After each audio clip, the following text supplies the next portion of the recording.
Bienvenue, bonjour. Mon nom est Audrey. Je reconnais certaines personnes. Je me sens très confortable. Alors, mon nom est Audrey. Je suis directrice des programmes et affaires publiques à l'Association des musées canadiens, CMA, aussi connue comme CMA, Canadian Museums Association. On est une organisation à but non lucratif. Donc, on est une association professionnelle. On reçoit de l'argent du gouvernement, mais on applique pour. Donc, nous, notre fonds de roulement, c'est vraiment, on est une charité, c'est nos frais d'adhésion pour devenir membre de l'association qui ont réinvesti. Donc, on ne fait pas de profit, on est là pour réinvestir dans nos membres. Ce qu'on fait en général, je vais parler un peu de ce que fait l'AMC. Aujourd'hui, je suis ici pour vous aider à planifier votre carrière dans le secteur muséal. Et par musée, je veux dire musée en large, la galerie d'art, centre des sciences, les zoos, les aquariums, absolument, les sites historiques. Donc, on va parler de ça. Si vous avez des questions, n'hésitez pas. Interrompez-moi, ça va me faire plaisir. Étant donné notre temps, on va garder ça assez général parce que, comme je vous dis, je vais passer du temps à la fin à répondre à vos questions, mais n'hésitez pas. OK? S'il y a quelque chose que je ne couvre pas dans ma présentation, dites-moi.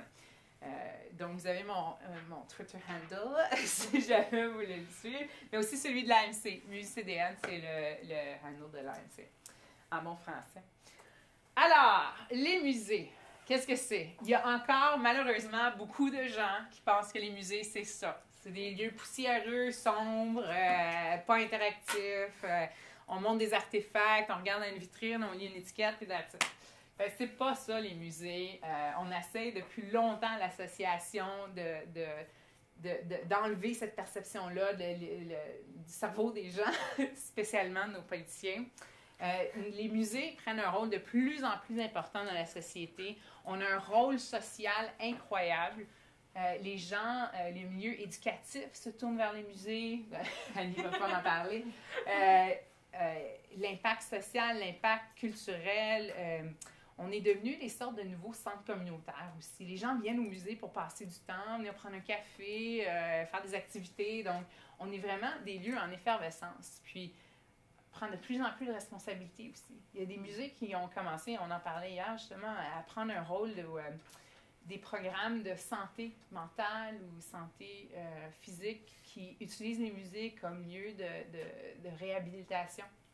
C'est intéressant, c'est un nouveau rôle pour les musées, mais un rôle important. Donc, c'est ce qu'on essaie de changer et c'est ce qu'on montre ici. Les musées, c'est des lieux vraiment dynamiques. Et certains exemples ici, des concerts au musée ici à Ottawa, le musée de l'aviation et de l'espace.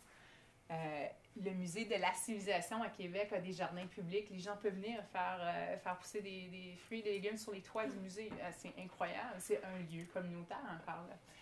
Et le musée prend l'occasion pour partager certains faits historiques ou certains faits culturels à travers cette activité qui serait typiquement non muséale, mais on voit encore le rôle différent du musée. En haut, c'est un exemple de la journée des musées à Montréal qui a explosé dans les dernières années. Le public, les citoyens canadiens, les étrangers ont toujours adoré. Les visiteurs étrangers, je veux dire les étrangers. Les visiteurs étrangers ont toujours aimé les musées. 60% des visiteurs au Canada, des touristes, visitent des musées. C'est énorme.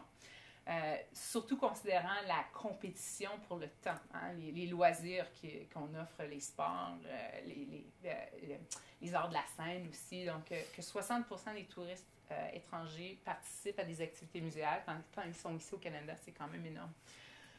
Et justement, Montréal est un bon exemple. Maintenant, la STM, la Société des transports de Montréal, s'est impliquée. Il y a des navettes gratuites pour toute la journée ou la fin de semaine. Je pense que c'est devenu une fin de semaine à Montréal. L'entrée au musée est gratuite. Il y a des files d'attente. Alors, ce qu'on voit ici, c'est l'entrée du Musée des Beaux-Arts de Montréal, qui est un de mes musées favoris, en fait. Et les files d'attente faisaient tout le bloc. Les gens voulaient aller. C'est fou. J'ai essayé, une des premières années que la Société des directeurs de musées Montréal a établi, la Journée des musées montréalais, j'étais allée, j'avais amené mes neveux, on a attendu en ligne 3 heures pour aller voir le Biodôme, que j'avais vu 50 fois, mais c'est important! Donc, mais c'est bon à voir, les gens adorent ça. Et au centre, j'adore cette image-là, c'est un jeune garçon qui participe à une activité éducative à la galerie, au Musée des Beaux-Arts du Canada, donc ici à Ottawa encore. C'est un atelier pour se familiariser avec l'art, qui des fois n'est pas toujours... On pense que l'art n'est pas accessible, mais Il y a un très beau commentaire du petit garçon qui dit « J'ai tellement appris aujourd'hui », puis on le voit, il est assis à terre, il fait des dessins, donc il apprend beaucoup. Alors c'est ça les musées, c'est la perception du public. Le public les aime, les musées. On a une cote de satisfaction très élevée parmi les Canadiens. Donc, c'est la façon qu'on définit les musées, des lieux publics appréciés qui stimulent la compréhension et favorisent la mise en œuvre de solutions pour un monde meilleur. Donc, on a un rôle à jouer. Et il y a des études qui se font à travers le monde maintenant, surtout la Grande-Bretagne est vraiment innovateur, mais ils sont en train de faire des études qualitatives sur l'impact des musées. Les gens, les jeunes surtout, qui participent à des activités muséales à un bas âge, développent des habiletés sociales où on voit une baisse j'oublie toujours le terme français, mais en bullying, il y a moins de... D'intimidation. Merci, d'intimidation. J'ai fait la même présentation à l'UQO il y a un an, puis j'ai oublié le terme. Donc, il y a des études qui démontrent justement l'impact positif de la participation, puis pas juste les musées, on ne peut pas prendre tous les crédits, mais les activités culturelles. Donc, on voit, puis récemment même, il y a 2 ans, il y a une étude qui avait été faite par une firme complètement indépendante qui demandait au public quelles sont vos sources de référence quant aux données historiques. Donc, il y avait livres d'histoire, Internet, c'est sûr, profs, études spécialisées, publications et musées. Et de façon surprenante, la première position, musée. Alors, nous, on a sauté là-dessus. Mais c'est incroyable. Donc, les musées prennent de plus en plus d'importance dans l'opinion du public. Et justement, on a fait un sondage nous-mêmes en 2008 pour demander, la question spécifique était « Les musées nous offrent une expérience d'apprentissage précieuse à propos de notre patrimoine collectif en tant que Canadiens. Êtes-vous en accord ou en désaccord? » Ben, vous voyez, 91% étaient fortement en accord ou plutôt en accord, que les musées jouaient ce rôle essentiel-là. Et 2% étaient plutôt en désaccord ou fortement en désaccord. Donc, on voit, c'est pas juste nous qui essayons de souffler notre ballon, c'est vraiment le public qui est derrière nous. Je voulais aussi vous présenter certains faits intéressants par rapport au musée. 96% des gens qui ont répondu au sondage disaient qu'il est important que les musées offrent des occasions d'apprentissage. Donc, c'est pas juste de présenter le patrimoine, soit l'art, soit les artefacts, ou de préserver, qui sont les 2 rôles essentiels, mais c'est aussi d'éduquer les gens. Assez intéressant. 91% pensent qu'il est important que les musées attirent les touristes. Ça me fait toujours rire de lire cette statistique-là parce que c'est moins que les activités d'apprentissage, donc j'aime ça. Et 89% pensent qu'il est important que les musées présentent des expositions. Alors, c'est sûr, c'est notre rôle principal en tant que musée, mais c'est comparé au mandat éducatif, c'est intéressant. D'autres statistiques, les activités artistiques et culturelles sont importantes pour leur qualité de vie dans la ville ou le village où ils habitent. Quand même élevé. Et 67% il est important pour eux d'assister à des activités qui se déroulent à moins de 45 minutes de leur foyer. Donc, en parlant de l'importance des musées dans chacune des villes, villages, souvent les gens visitent et revisitent les organisations, les musées ou les galeries d'art qui sont près de leur foyer. Alors, quand on parle des musées, on estime qu'il y a à peu près, bon, c'est dur d'avoir un chiffre exact, mais on estime qu'il y a à peu près 2600 musées à travers le Canada. Et là, on varie vraiment des gros musées. On est choyé ici dans la région de la capitale nationale parce qu'on a la plupart des musées nationaux dans la région. Le Musée canadien d'histoire, le Musée des beaux-arts du Canada, Sciences et technologies et tout, le Musée de la nature. Il y en a 2 autres à l'extérieur de la ville, à Halifax, le musée Pier 21, le 21, sur l'immigration, et le musée des droits de la personne à Winnipeg, qui vient tout juste d'ouvrir l'année passée. Mais donc ça, c'est 8 musées. 8 musées nationaux. Par musée national, on veut dire qu'ils préservent, leur mandat est de préserver le patrimoine national, et pour ce faire, ils ont un certain pourcentage de leur budget opérationnel est garanti par le gouvernement fédéral. Les autres musées, petits ou gros, doivent appliquer pour du financement au gouvernement fédéral. Et ils appliquent à du financement fédéral, provincial, local, municipal et tout. Donc, c'est ça, différents types d'institutions. Par exemple, des grosses institutions comme le Musée royal de l'Ontario, le ROM, l'AGO, la Galerie d'art de l'Ontario, le Musée des beaux-arts de l'Ontario. Ce sont des institutions provinciales. Donc, c'est-à-dire qu'ils reçoivent une partie de leur budget de la province. Fait surprenant, c'est quand même un secteur qui emploie beaucoup de gens. 32 000 à peu près, selon les dernières statistiques. Bon, c'est pas énorme, considérant le nombre de musées, mais encore là, il y a des musées qui sont purement bénévoles. La directeur va être directeur de musée, va faire le ménage, va faire les programmes éducatifs, va répondre aux questions au téléphone. Donc, il y a ces musées-là. Je me souviens plus du pourcentage, il faudrait que je regarde, mais il y a des musées qui ont un très grand pourcentage qui ont moins de 5 employés. Donc, ça vous donne un portrait. Fait étonnant, il y a beaucoup plus de bénévoles dans les musées. 96. Même nous, on a été surpris parce que ce chiffre-là a beaucoup augmenté dans les dernières années, depuis les dernières études. 96 000 bénévoles travaillant dans les musées.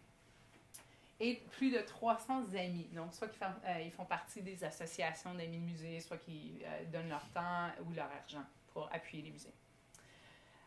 On compte à peu près 59 millions de visiteurs dans les musées. Je vais vous donner un exemple de ce chiffre-là qui est quand même important. Le Musée canadien de l'histoire est un des plus gros musées au Canada. C'est un musée national aussi, reçoit à peu près 1,2 million de visiteurs par année. Donc, 59 répartis à travers tous les musées, il y a un très haut taux de visitation. Et comme je le disais plus tôt, je suis contente, je me suis souvenu de la statistique, 60% des touristes internationaux visitent nos musées lorsqu'ils sont au Canada. Ils sont bien répartis. Bon, c'est sûr que Québec et l'Ontario, ce sont les plus grosses provinces, des lieux de partage de la culture importants aussi. Donc, on voit des chiffres, mais on voit aussi que c'est partout à travers le pays. La Colombie-Britannique, énormément de musées. Le Nord, les Maritimes, c'est vraiment bien réparti. Certains types de musées, le Musée des beaux-arts de l'Ontario, l'AGO, son acronyme en anglais, Art Gallery of Ontario, avec la nouvelle architecture qui est vraiment étonnante, qui est vraiment très belle. Mais aussi le Musée de Vancouver, qui s'est réinventé il y a moins de 6 ans pour devenir un musée de la ville. Donc, c'était vraiment l'histoire de la ville de Vancouver. La directrice de ce musée-là est en fait la présidente de notre conseil d'administration aussi. Elle fait des choses incroyables avec son musée, son personnel et ses visiteurs. Et c'est un mandat différent. C'est pas nécessairement un musée historique, une collection de nature historique. C'est vraiment un musée vivant. Donc, ils vont présenter, ils ont fait une exposition sur ce qui est arrivé pendant les Olympiques, les émeutes à Vancouver. Donc, c'est pas juste un regard vers l'arrière, vers l'histoire, c'est présent aussi. Ils parlent de leur ville, des gens qui habitent leur ville, les événements qui se déroulent dans leur ville. Donc, c'est intéressant. Nous, on garde un œil sur ce genre de musée-là, le musée de la ville. Ils ont un acronyme, ils ont une association aussi. Mais ils font des choses intéressantes parce que c'est nouveau, c'est dynamique. The Rooms, un musée provincial situé à Saint-Jean's, à Terre-Neuve, un très beau musée, une collection très variée. Eux ont des œuvres d'art, c'est une galerie d'art, c'est un musée militaire, c'est un musée historique, tout combiné en un. C'est vraiment intéressant. Le musée de la nature aussi, ils ont des spécimens. Et bien sûr, le musée de l'aviation et de l'espace du Canada, que vous avez sûrement visité, un musée national aussi, situé juste ici à Ottawa. Oui, laisse le main. Pourcentage de musées du Canada qui sont membres de l'ANC? On calcule à peu près, on comptait à peu près 2600 musées. On compte, nous, à l'association, à peu près 2000 membres. Soit des institutions ou des individus. Donc, des fois, il y a des musées qui ne peuvent pas, parce que les membres institutionnels payent un pourcentage de leur budget opérationnel pour devenir membre institutionnel. C'est très, très plus, 0,001, mais certains musées ne peuvent pas payer ces frais-là, donc ils deviennent le directeur ou un membre du personnel devient un membre individuel. Donc, on compte je dirais que c'est proche de 70%, sinon plus. Donc, c'est quand même, on a une belle représentation. Je vous parlais des sources de financement. Les musées sont vraiment dans un état particulier parce que 60% de leurs revenus dépend des demandes de fonds à différents paliers gouvernementaux. Donc, soit le fédéral, qui est quand même important, 25%, et il y a plusieurs programmes d'aide au musée, soit au niveau provincial ou d'autres niveaux. Par autre, on va dire un conseil territorial, un gouvernement municipal, un gouvernement régional aussi. Les recettes gagnées, 31%, par là, on entend les frais d'admission, les événements spéciaux, les locations de salles. Il y en a qui sont contre les locations de salles dans les musées, mais pour les musées, c'est une façon pour eux d'avoir un revenu pour garder leur porte ouverte, honnêtement. Et en autant que ça n'affecte pas les collections, c'est une source de financement bienvenue. Mais c'est aussi les ventes aux boutiques. Bon, c'est vraiment des recettes directes. Et les dons ne représentent que 9% du financement. Et nous, c'est un de nos dossiers importants à l'association, à l'AMC, d'essayer d'aller chercher le public, le soutien du public pour appuyer les musées davantage. Parce qu'on ne voit pas une hausse future dans les frais, l'aide gouvernementale. En fait, le financement gouvernemental va probablement descendre dans les prochaines années. Donc, ce n'est pas un portrait très brillant pour le futur, mais c'est là qu'on essaie d'aller chercher l'appui du public, des corporations, des sociétés d'État pour aller aider les musées. Pour vous donner une comparaison, aux États-Unis, à peu près 40%, la moyenne des musées aux États-Unis, c'est que 40% de leur budget opérationnel proviennent de dons. Nous, c'est que 9%. Alors, c'est important d'aller accroître ça. On a plusieurs initiatives. Oui? Est-ce que vous savez pourquoi aux États-Unis, il y a cette culture des corporations de s'intégrer plus dans les événements culturels? Très bonne question. Ce qu'on remarque, c'est que le gouvernement américain, la plupart des musées offrent l'admission gratuite. C'est un apport direct du gouvernement. Donc, pour ça, il y a des grandes familles historiques aux États-Unis, les Rockefeller. Donc, il y a une habitude, une tradition aux États-Unis de donner à des musées. Tandis que nous, au Canada, puis c'est un pays beaucoup plus vieux que le nôtre, nous, au Canada, on n'a pas cette tradition-là. On n'a pas les grandes familles.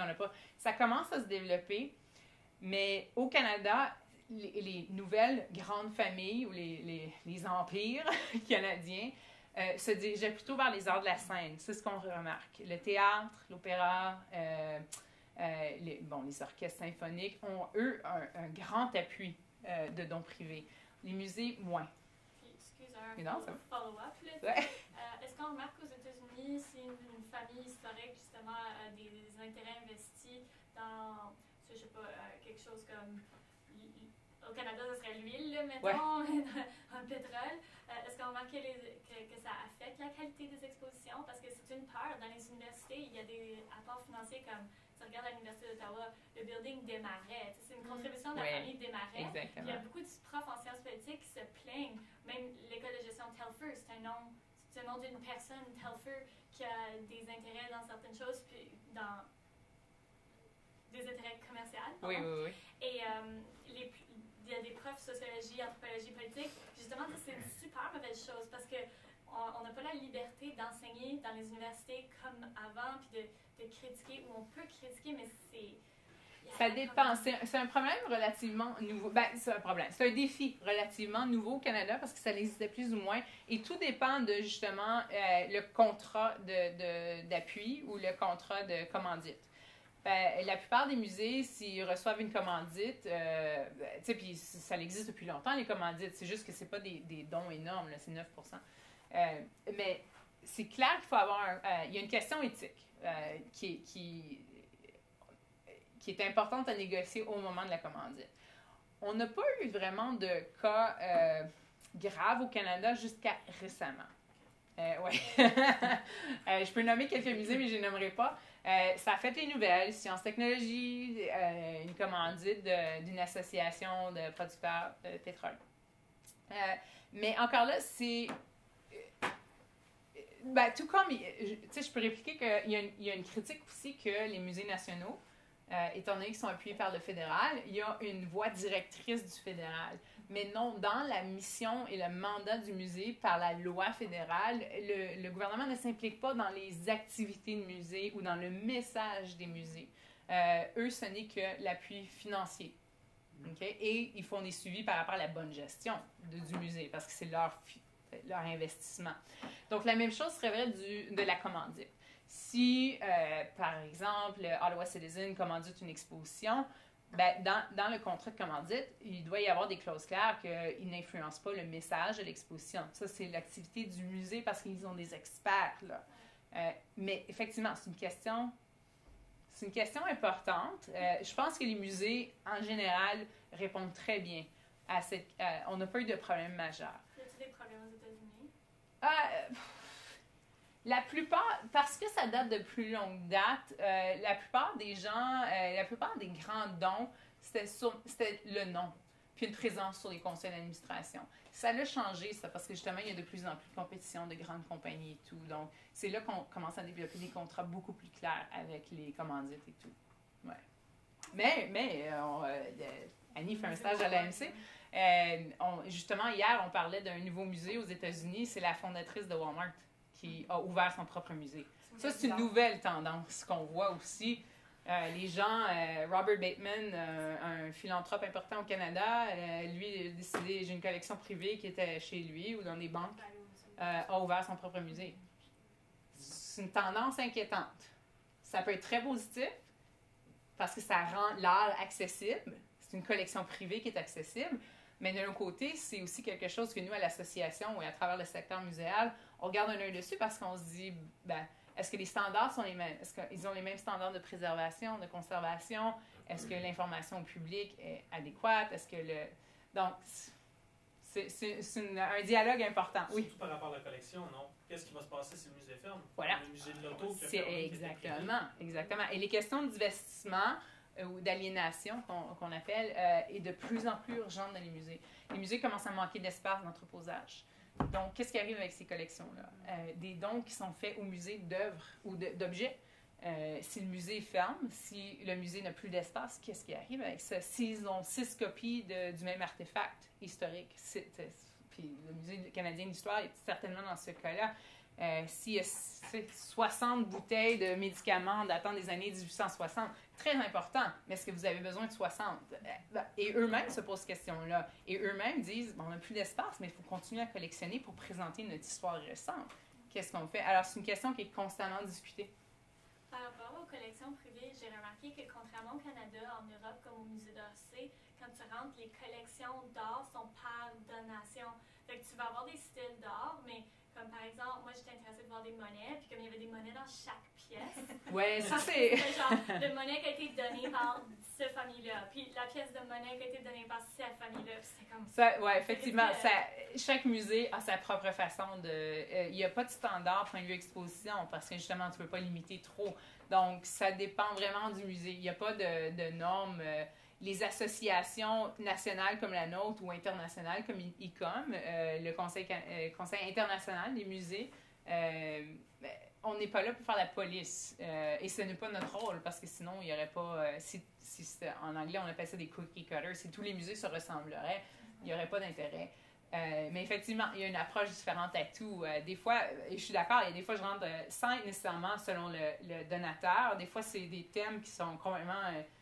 différents, et tu rentres dans une salle, tu vois certaines œuvres, et tu rentres dans une autre, ben pourquoi c'est pas avec celle-là? C'est mêlant, mais ça dépend. Puis des fois, ça nous ouvre à d'autres idées aussi.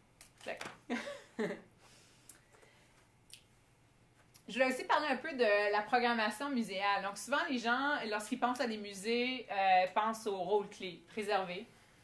Donc, le rôle de conservateur, la gestion des collections, donc gestionnaire de collections, technicien aux collections. Mais, et bien sûr, développer des expositions, mais c'est tellement plus. Il y a les historiens de l'art qui publient à l'intérieur des musées. Il y a les expositions, mais il y a les programmes publics, les programmes scolaires, de plus en plus de programmes, en fait, variés. Des événements spéciaux, les services aux visiteurs, et par là, on entend plusieurs, pas juste répondre à vos besoins de base lorsque vous visitez un musée, mais vraiment toutes sortes de services. De plus en plus de musées vont offrir certains guides dans plusieurs langues, pas juste anglais-français. Location de salles, j'en parlais. Beaucoup de partenariats hors les murs. On en voit de plus en plus. Les gens, par exemple, nous, à l'association, on a un partenariat avec l'Institut de citoyenneté canadien. Et il y a une passe qui a été développée, tout nouveau citoyen, à sa cérémonie de citoyenneté canadienne, lorsqu'il devient, devant un juge, fait sa déclaration et devient officiellement citoyen canadien. a la chance d'appliquer pour une passe, la passe culturelle. Et ça leur donne accès pendant 1 an à eux et 3 membres de leur famille aux musées participants à travers le pays. C'est une façon pour eux de se familiariser avec la culture et l'histoire du Canada en visitant des musées. Donc, c'est un très beau partenariat et les musées deviennent partenaires à travers ce programme-là. Donc, des bonnes initiatives, on en voit de plus en plus. Je parlais de les musées jouant un rôle d'aide à la santé mentale ou à la santé physique. En tout cas, d'autres exemples de partenaires. Et bien sûr, le rôle extrêmement grandissant et énorme de la technologie de l'information, de plus en plus d'expositions virtuelles, les sites web qui explosent, on met beaucoup de contenu. Pour vous donner un exemple, le Musée canadien de l'histoire a des collections très importantes, parce que c'est ça leur mandat. C'est pas juste de présenter, mais c'est de préserver le patrimoine, donc leur collection. En général, le musée présente à peu près 5 à 6 % de leur collection au public. Le reste est préservé dans leur voûte, dans leur salle de collection. Une façon intéressante ces derniers temps, depuis quelques années, c'est de créer des expositions virtuelles. Donc, des objets, œuvres d'art, artefacts qui n'auraient jamais été accessibles au public sont maintenant disponibles à travers le web. Ça ne remplace pas nécessairement l'expérience, ça ajoute à l'expérience. Il y a beaucoup de gens, Google Art Project, je ne sais pas si vous en avez entendu parler, visitent à travers le Street View certains musées qui y participent. Il y avait d'énormes critiques lorsque ça a été lancé. Et les gens disaient, bon, les gens vont arrêter d'aller voir la Mona Lisa parce qu'ils peuvent la voir en ligne. Au contraire, il y a encore plus de gens. Le Louvre a commencé à avoir puis déjà, c'est le musée le plus visité au monde, là, mais ont vu des augmentations importantes de leur taux de visitation. Parce que, donc, des fois, oui, c'est bon de voir tous les côtés de la médaille, d'être ouvert aux critiques ou aux défis, mais il faut rester ouvert aux opportunités. Je vais passer rapidement à l'association, j'en parlais un peu plus tôt, fondée en 1947, donc on va fêter notre 70e anniversaire bientôt. Beaucoup de membres institutionnels, comme je parlais plus tôt, membres individuels aussi, qui incluent les étudiants. On a des beaux programmes avec l'UQO, avec l'Algonquin, le Collège Algonquin à Ottawa. Les étudiants des programmes de muséologie deviennent membres de l'association. Et notre rôle est vraiment de renforcer le leadership des musées, de représenter les musées, de leur offrir un soutien au niveau national et d'augmenter la valeur des musées auprès de nos représentants politiques, mais aussi auprès du public. On le fait de différentes façons. J'en parlais encore plus tôt, fait que je ne passerai pas beaucoup de temps. Mais d'intérêt pour vous, et je vais parler un peu plus, Jeunesse Canada au travail, mon Dieu, je suis tellement anglophone ces jours-ci. Notre page d'emploi sur notre site web, qui est le plus visité sur notre site web, on en rit beaucoup. Mais aussi nos congrès, nos séminaires, nos ateliers, dont les étudiants peuvent participer, notre programme de bourse qui est accessible aux étudiants aussi. C'est bon? Alors, pour planifier votre carrière, et j'ai une feuille sommaire, à la fin je vous la distribuerai, mais ça va vous donner quelques indices, des compétences clés dans le milieu muséal, les types de carrières qui sont disponibles, et il y en a beaucoup. Les musées, les gens ne pensent pas nécessairement, mais les musées ont aussi souvent des bibliothèques, des centres d'archives. De plus en plus font la numérisation de leur collection, donc on a besoin de gens spécialisés là-dedans. Des gens qui se spécialisent en technologie de l'information, pensent juste à une carrière dans ce secteur-là, mais si tu aimes les musées, pourquoi pas amener ces compétences-là dans le secteur muséal? Et ça revient à un point que je vais discuter aussi, comment se préparer. Vous êtes étudiant, la plupart en études muséales, et c'est important, mais ce n'est pas critique non plus. Okay? J'en parlais quand on faisait le speed dating tantôt. Est-ce qu'un diplôme en études muséales, est-ce que c'est crucial? Je vous dirais que non. Les études sont importantes parce que, c'est un secteur extrêmement compétitif. Il n'y a pas beaucoup d'emplois. La plupart des emplois, si vous regardez notre site web aujourd'hui, vous allez voir qu'il y a beaucoup d'emplois qui sont occasionnels ou saisonniers. C'est malheureusement, je vous parlais plutôt de l'état financier des musées, mais c'est ça. Parce qu'ils doivent appliquer pour des fonds de roulement par projet et non pour, on a un fonds de roulement pour une année. Ça limite le genre d'emploi ou le genre d'embauche qu'ils peuvent faire. Donc, dépendant de ce que vous voulez faire en tant que carrière, éducation, programme public, conservateur. Bon, c'est sûr qu'il y a certains domaines, il vous faut une maîtrise, il vous faut un doctorat. Si vous voulez être historien, allez-y, allez faire votre doctorat, je vous recommande très fortement.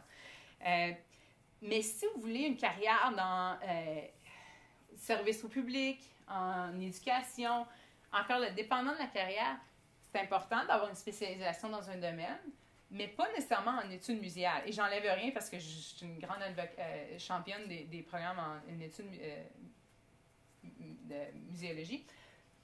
Mais pensez à ce que vous voulez faire ultimement, vraiment. Spécialisez-vous dans ce domaine-là. Et aussi, et je vais en revenir à l'étape numéro 2, vous pouvez aller faire les certificats, les baccalauréats sont importants, continuez dans ce voici. Mais encore là, je vous dis, dépendant de votre milieu, choisissez bien. Parce que si vous faites des études pendant 20 ans, c'est 20 ans où vous n'avez pas nécessairement d'expérience. Et les musées comptent beaucoup sur l'expérience muséale. Parce que c'est un domaine particulier que de répondre aux attentes de visiteurs et de différents types de visiteurs. Donc, diplôme, oui, mais pas crucial.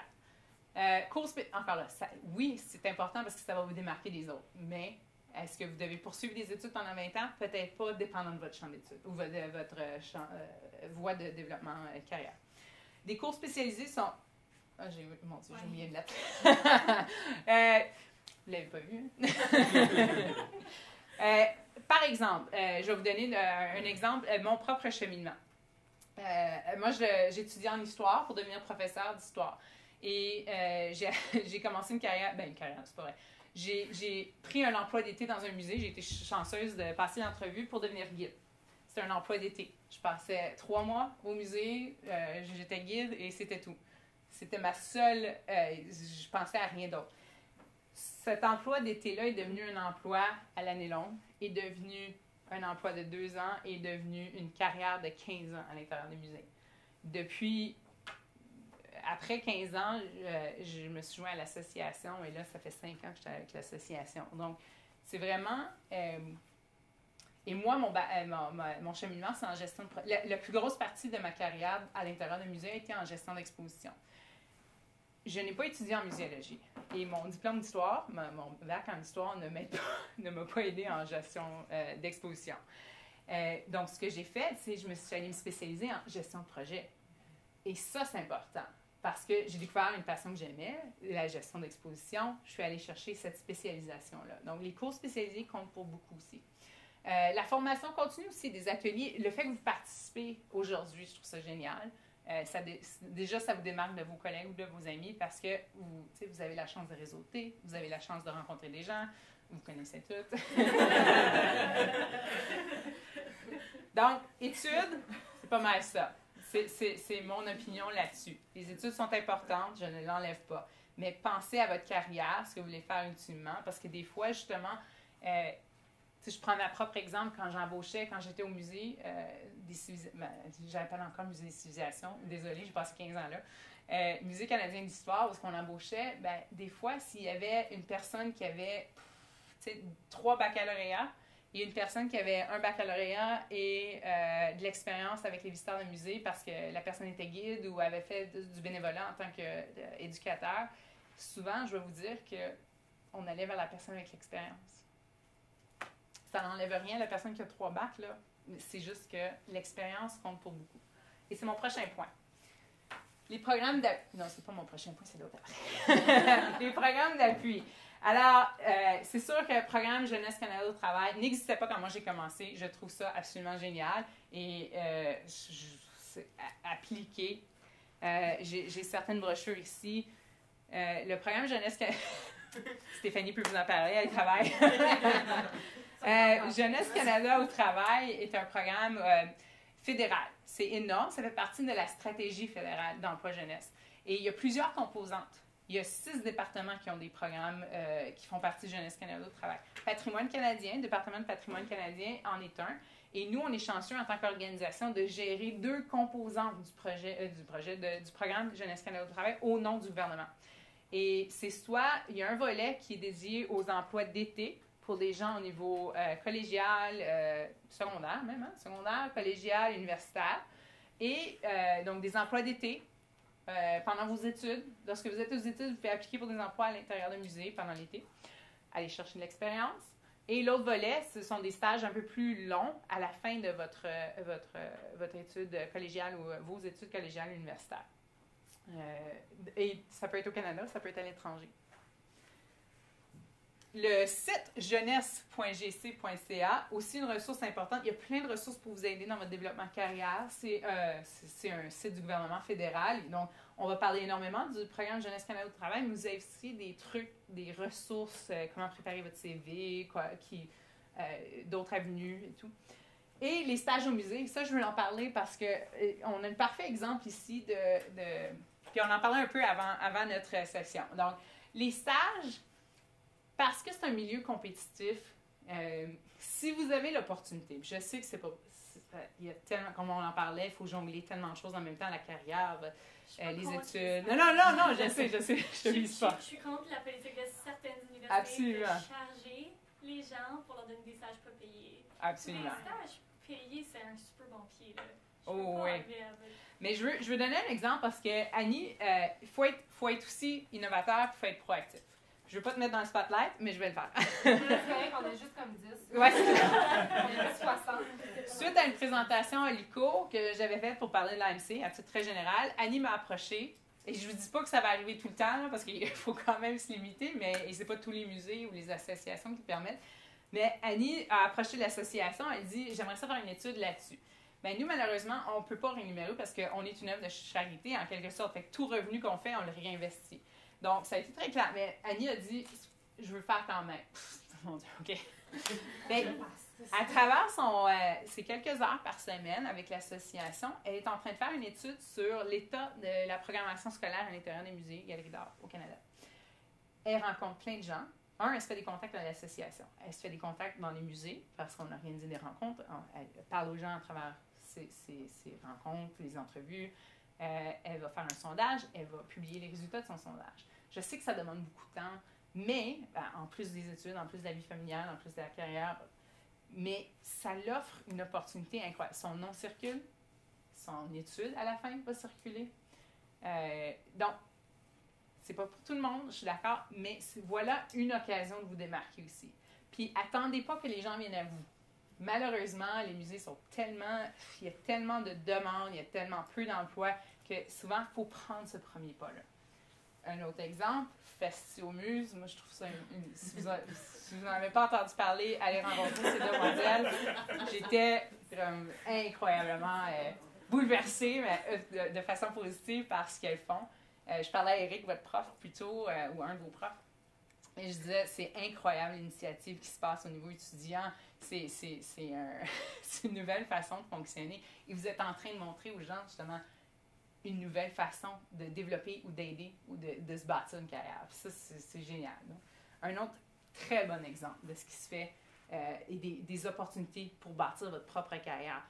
Votre nom circule dans les musées, il y a de plus en plus de gens qui sont au courant, on va publier un article dans le Muse, ça se bâtit. C'est pas tout le temps comme ça, c'est pas tout le monde, mais c'est l'initiative. Puis en anglais, on appelle ça la drive, ça compte pour beaucoup. OK, le temps passe, je m'excuse. L'étape 3, troisième conseil, participez, impliquez-vous. Aujourd'hui, meilleur exemple, Chukopo, justement, j'en parlais. Impliquez-vous, devenez membre d'associations, pas nécessairement juste de la nôtre, oui, la nôtre, mais pas juste de la nôtre. ICOM Canada, le Conseil international des musées, si vous voyagez à l'étranger, oui, c'est le fun parce que ça vous donne accès à beaucoup de musées gratuitement avec la passe, mais c'est le réseautage que vous pouvez faire, l'accès à l'information, aux publications. ICOM publie aussi un magazine qui parle des innovations dans les musées à travers le monde ou des dossiers chauds à travers le monde aussi. Mais il y a aussi d'autres associations spécialisées. Impliquez-vous, inscrivez-vous au bulletin de nouvelles de l'Institut canadien de conservation si c'est ça qui vous intéresse. Des associations d'historiens ou tout. Allez, ça demande du temps, mais allez faire ces contacts-là qui m'amènent à mon prochain point. Étape 4, le réseautage. Les congrès comme aujourd'hui. Les conférences des associations comme la nôtre, l'association, est ouverte aux étudiants. Fait que vous pouvez participer. Je sais que des fois, il y a des coûts assez élevés, mais vous pouvez passer une journée ou aller suivre des podcasts ou des webinaires ou des ateliers en ligne ou même des ateliers en personne. Allez à des ouvertures de musées. Ça va vous faire rencontrer des gens, ça va voir comment les gens travaillent. Vous allez pouvoir poser des questions aux gens des musées qui sont là, aux galeries d'art. Suivez les blogs, suivez les médias sociaux, impliquez-vous. Encore là, c'est une façon de faire circuler votre nom, de rester au courant de ce qui se passe aussi. Donc, c'est vraiment de toujours être à l'affût de ce qui se passe. L'étape 5, le bénévolat, effectivement. Ça revient au point que je parlais, de prendre l'initiative. Malheureusement, on ne peut pas être passif dans notre secteur. Puis je me souviens, il y a un an, quand j'ai fait la présentation à l'UQO, planifiez pas une carrière dans le secteur muséal. Je vais être très honnête, très brutale aussi. Allez pas dans le secteur muséal si vous pensez faire de l'argent, malheureusement. C'est tellement pas le secteur. C'est un secteur qui demande de la créativité, qui demande de la passion, mais c'est tellement intéressant. Comme je vous dis, j'ai pas choisi cette carrière-là, mais j'en suis passionnée, même après 20 ans. J'adore, c'est pour ça que je participe aujourd'hui, j'adore parler du monde muséal. C'est un milieu en constante évolution. Il y a des choses tellement intéressantes qui se font. C'est vraiment, je vous encourage dans votre carrière parce que c'est vraiment intéressant. Puis c'était le fun de la première partie de la journée ou le dîner parce que je vois qu'il y a tellement de gens, c'est ça que vous êtes en train de faire. Vous vous impliquez, vous suivez des stages, vous avez des carrières, des contrats dans les musées. Vous faites ce qu'il faut faire, faites persévérer, vous faites la bonne chose. C'est ça, prenez les initiatives, offrez de faire du bénévolat. Allez, s'il y a un musée qui vous intéresse, allez-y. Appelez la personne responsable des ressources humaines ou appelez le directeur ou la directrice. C'est un petit musée.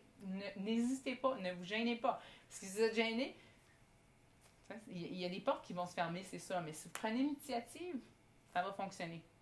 Oui? Par rapport à ça, moi, ce que je trouve dommage dans la capitale nationale, c'est qu'il y a tellement de gens qui veulent faire du bénévolat. Souvent, tu es sur une liste d'attente pendant 2 ans. Oui. Oui, absolument. Parce qu'il y a beaucoup de personnes qui travaillent pour le gouvernement à la retraite. Oui. Puis ces personnes-là sont favorisées parce qu'ils ont des expériences de vie, il y a un savoir-faire. Puis comme j'ai contacté Musée Python pour faire du bénévolat, j'en ai fait une journée, mais c'est parce qu'ils ont comme 15 bénévoles qui viennent tout d'Algonquin.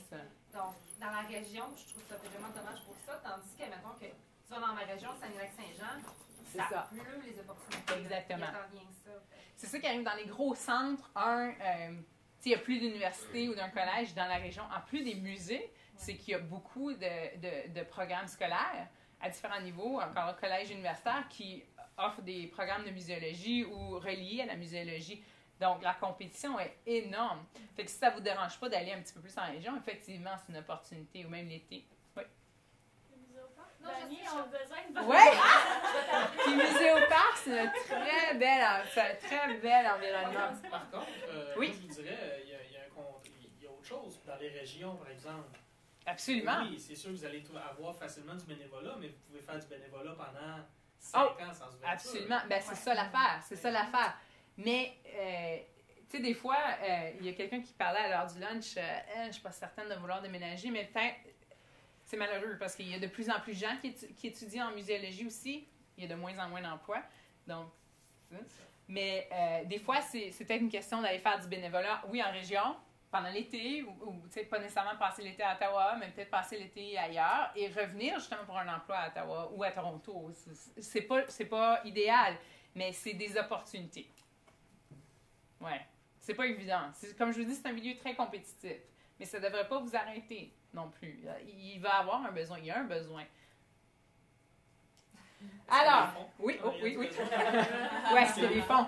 Ben là, et c'est justement les opportunités. Une des opportunités importantes, on est dans une situation, le secteur muséal, où on s'apprête à célébrer le 150e anniversaire de la Confédération canadienne et les musées jouent un rôle essentiel. Et ça, on est en contact régulier avec le gouvernement fédéral, pas juste patrimoine, mais il y a une équipe, Canada 150.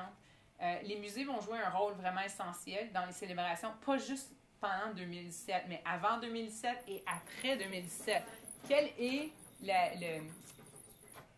quel message est-ce qu'on envoie? Qu'est-ce que ça veut dire d'être Canadien? Quelle est notre culture? Quel est notre patrimoine? Donc ça se perpétue au-delà de 2017.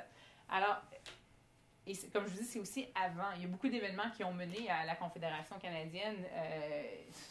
Il y en a plein, il y a une liste énorme. Mais et les musées présente ces accomplissements-là, la culture et tout. Donc, ce qu'on entend du gouvernement, c'est qu'il va y avoir certains fonds.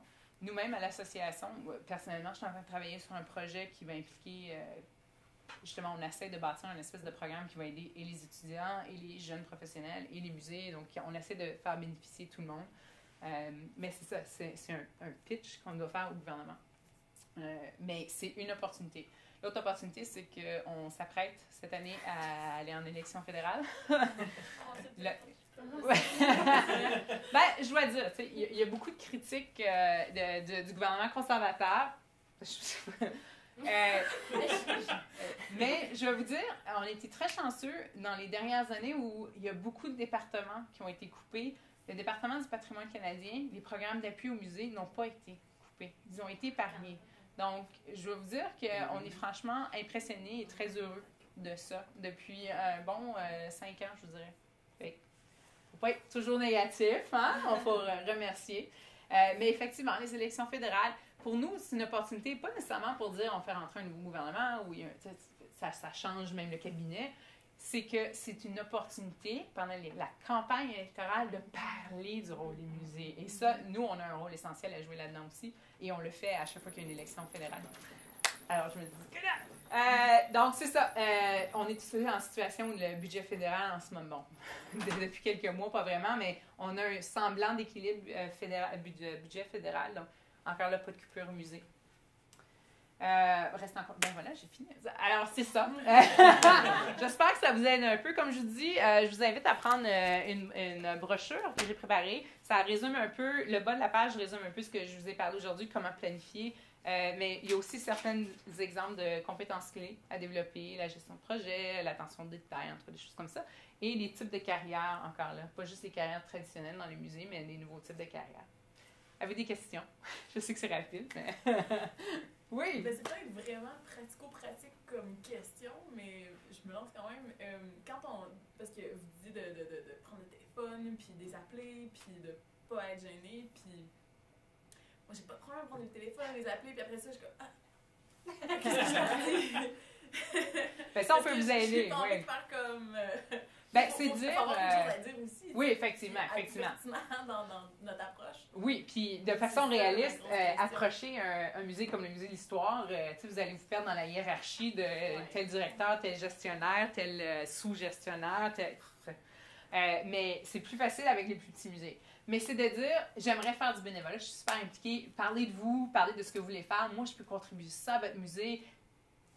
Essayez d'aller chercher un petit peu plus d'informations au musée pour personnaliser votre approche. J'aimerais ça faire du bénévolat dans vos programmes éducatifs.